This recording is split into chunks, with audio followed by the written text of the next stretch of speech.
bed and examined the corpse. Yes, he was stone dead. I placed my hand upon the heart and held it there many minutes. There was no pulsation.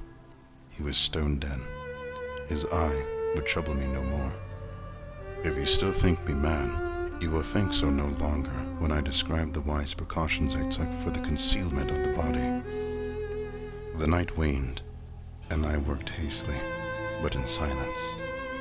First of all, I dismembered the corpse. I cut off the head, the arms, and the legs, and then took up 3 planks from the flooring of the chamber and disposed all between the scandalings.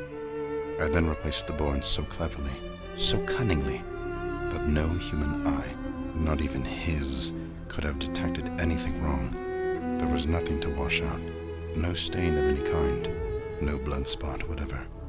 I had been too wary for that. A tub had caught all.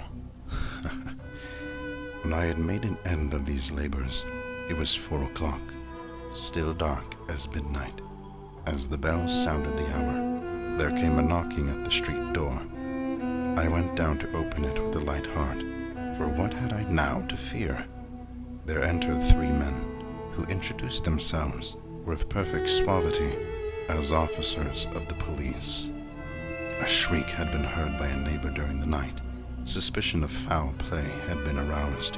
Information had been lodged at the police office, and they, the officers, had been disputed to search the premises. I smiled, for what had I to fear? I bade the gentleman welcome. The shriek, I said, was my own in a dream. The old man, I mentioned, was absent in the country. I took my visitors all over the house. I bade them search well. I led them at the length of his chamber. I showed them his treasures, secure, undisturbed.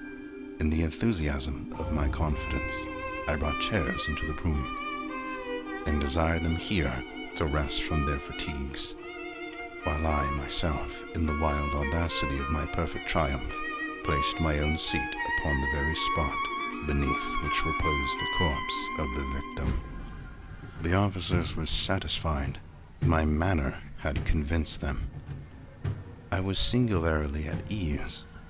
They sat, and while I answered cheerily, they chatted of familiar things, but ere long I felt myself getting pale and wished them gone.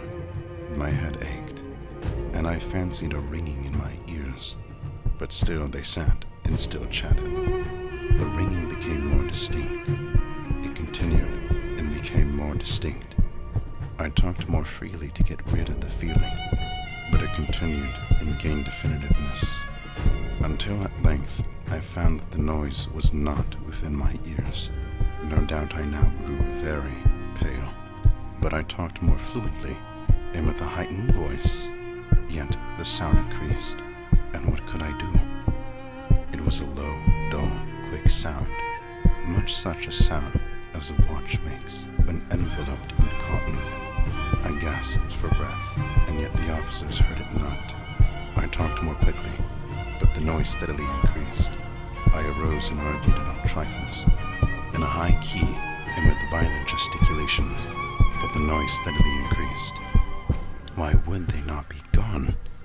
I paced the floor to and fro with heavy strides, as if excited to fury by the observations of the men, but the noise steadily increased. Oh God, what could I do? I foamed, I raved, I swore, I swung the chair upon which I had been sitting, and grated it upon the boards, but the noise arose over all and continually increased.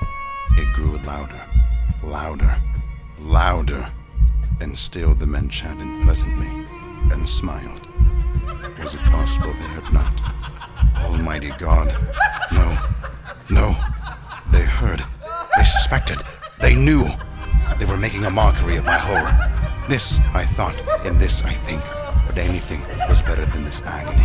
Anything was more tolerable than this derisition. I could bear those hypocritical smiles no longer. I felt that I must scream or die. And now, again, hark, louder, louder, louder, louder! Villains, I shrieked, dissemble no more. I admit the deed. Tear up the planks. Here, here! It is the beating of his hideous heart.